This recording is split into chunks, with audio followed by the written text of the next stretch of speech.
Last time those two quarterbacks met in 2016. By the way, it's Oklahoma, Texas Tech again this week. 125 total points, 1,279 passing yards, 12 passing touchdowns, and a 66-59 score.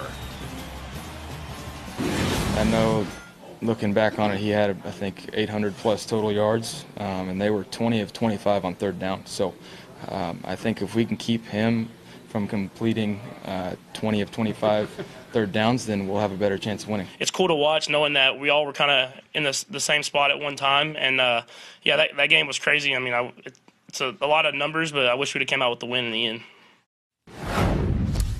Kansas City now, live ahead of the Chiefs and the Browns. This is Tom Pelissero. It should be noted that Baker Mayfield, Tom, yesterday said that he thought Patrick Mahomes, because he had that much respect for him, should have been the first pick in the draft last year. Granted, he didn't have anything bad to say about Myles Garrett. Are we going to get another shootout this week? That's all we want.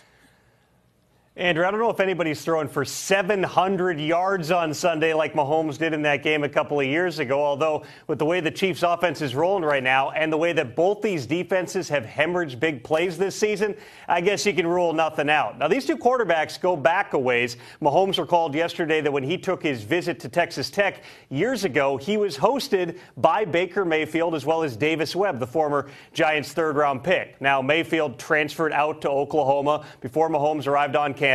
That worked out well for Mayfield, went number 1 overall in this draft. And you said it. Mayfield said that Mahomes on talent alone should have gone number 1 overall in 2017. The Browns used that pick on Myles Garrett, who now will be chasing Mahomes around on Sunday. No surprise when I was in the locker room today talking to guys like Kareem Hunt and Tyreek Hill. They all say if they had an MVP vote right now at the midseason mark, it would go to Mahomes. And Hill also brought up Mahomes' leadership ability. As Hill pointed out to me, their entire receiver group is aged 26 and under right now. Hill said it's been amazing to see Mahomes immediately step into that role and really good for a young group to see the 23-year-old being able to be that guy immediately. E.J. Gaines, Browns corner, asked today about Tyreek Hill. What do you do? He said back up because he is that fast. You mentioned the defense here, the Chiefs' defense. Is Justin Houston going to get on the field this week?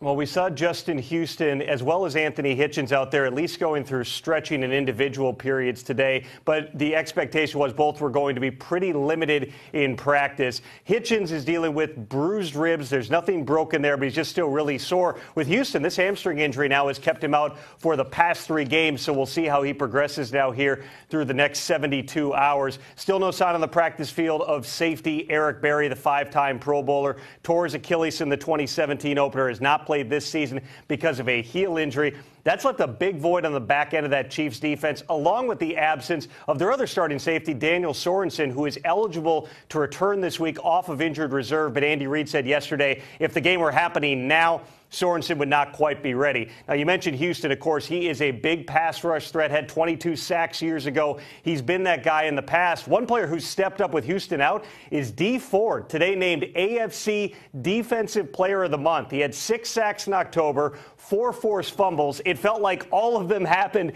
in that game against the Broncos. Ford had his own injury issues last season, underwent back surgery. I talked to him for a while in the locker room today and asked him about what it's like to play healthy. Ford said, and I'm going to clean this up for you just a little bit, Andrew, never play with a bleeped up spine. I believe that's one to grow on back in the day, the old PSAs, Tom, when you and I used to watch Saturday morning cartoons. Thank you, Tom Pelissero, there live.